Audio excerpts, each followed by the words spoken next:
I grew up learning Chickasaw with my grandparents, who were fluent speakers. That's all that talked around the house. That was all that was spoken. And even over at Mom and Dad's house, brothers and sisters, everybody that was there, even the visitors that came, that's the only thing we spoke. And when I started at school, it was definitely hard for me to speak English, because Chickasaw was the only language that I knew. That was my first language. And I'm thankful today that I still got it. As far back as I can remember, I've always spoke Chickasaw and English, so I really didn't have any problem when I went to school, even though both of my parents spoke Chickasaw. And my mother, she spoke only Chickasaw. So somehow I learned to speak English before I went to school, so I didn't have any problem there.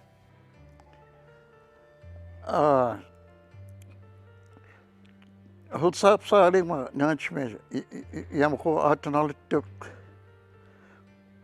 nalima imanapa. Well, when I went to school, I learned the English word.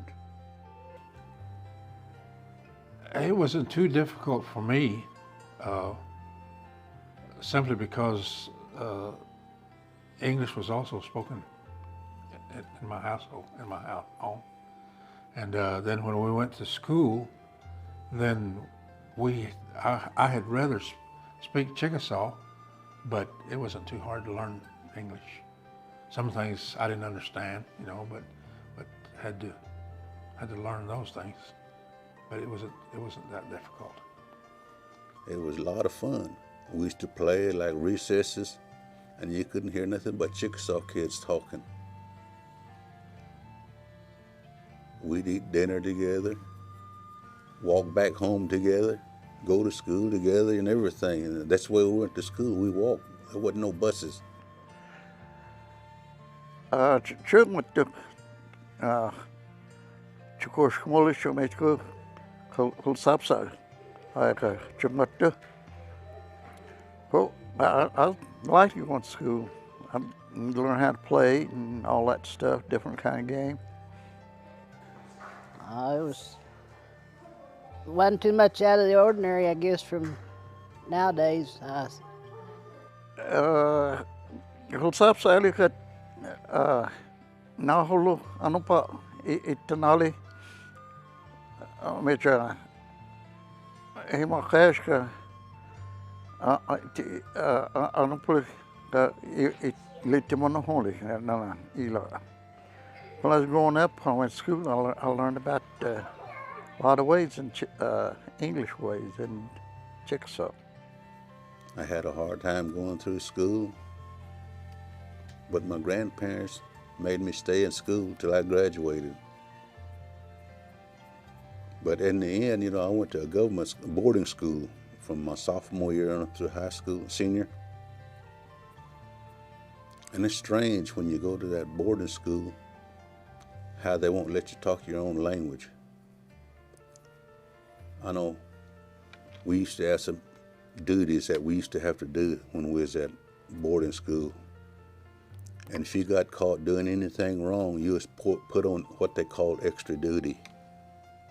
Like cleaning up your room, cleaning up the shower, bathroom, sweeping the floor, mopping, dusting, whatever, making up beds. You were put on that. Even going outside, cutting grass, mowing grass, whatever, you were put on that. And every once in a while, me and my friend, I guess I remember there was about 3 or 4 of us Chickasaws there. Me and my friend, every time we'd get together, we'd talk. We'd hide and talk. And I guess that's the only way we got away with it.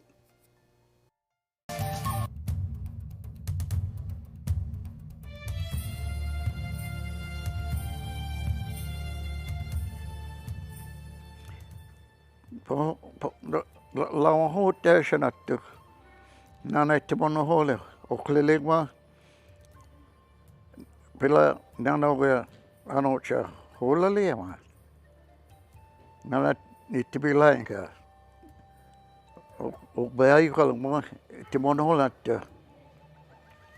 Every evening they'd get together and tell a story about things that used to happen a long time ago.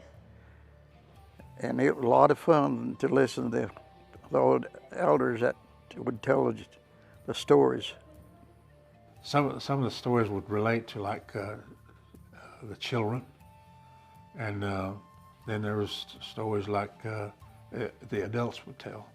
But I guess the one that stands out more naturally is like something that's maybe put a fear in me or scared me, or however you want to put it. I guess mainly put a fear in me. And it wasn't ghost stories, but it would be stories like something similar to ghost stories, you know, where some of my elders were I always say they were bad about that, about telling stories, you know, to scare us younger ones. And so that's what stands out more in my mind than anything else, you know. My mother would tell me how it was when they were little, growing up and raised in a log house, and you know it's a dirt floor, and great big old fireplace, and just different things like that. And how they rode the wagon and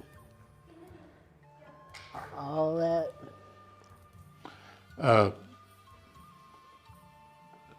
couple of them is that children, I say, when we were the age of like 3 to 6 years old, you know, one thing is that I don't know if y'all have ever experienced this or not with your, like Keith, with your children, but one thing is that we were told that like if a child was out playing out there alone, boy or girl, if they was out there playing, and they were talking, and they were told, it was said that they were talking to little people.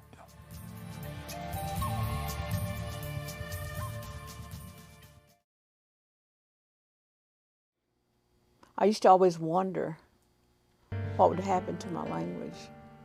You know, when I was in high school, I'd say, who am I going to speak this to, or who am I going to pass this on?